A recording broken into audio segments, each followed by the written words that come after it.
Hi there, and welcome to Belfast High School History. Today, we're diving into one of the most defining rivalries of the 20th century: the United States versus the Soviet Union, the West versus the East, capitalism and democracy versus communism and authoritarianism. Let's start with the basics.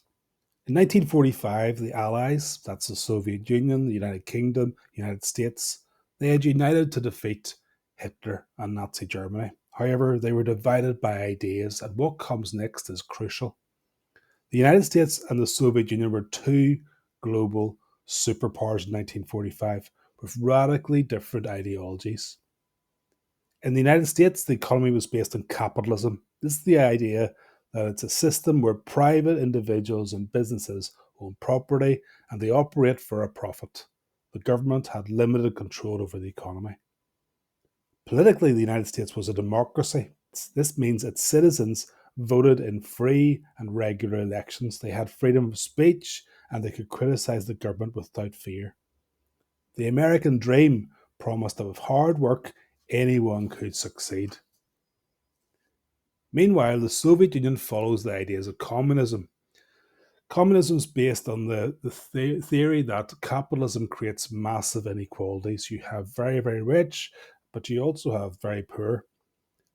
And communism is based on the idea that the state should own all property and control the economy. The goal for this is a classless society where wealth was shared equally.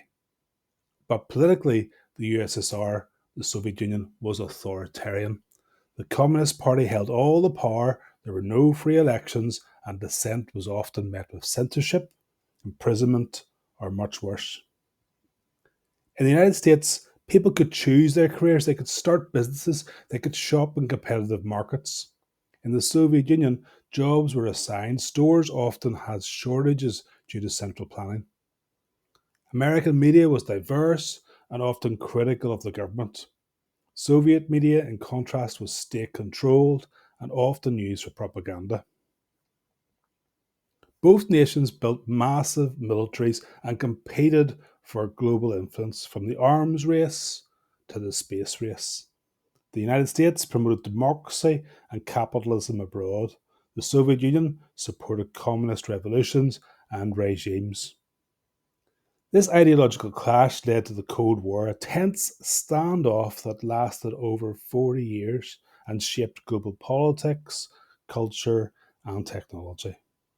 Today, the Cold War and what we knew as the Cold War is over, but its lessons remain. Understanding these two systems really helps us appreciate the freedoms that we have and the challenges others still face.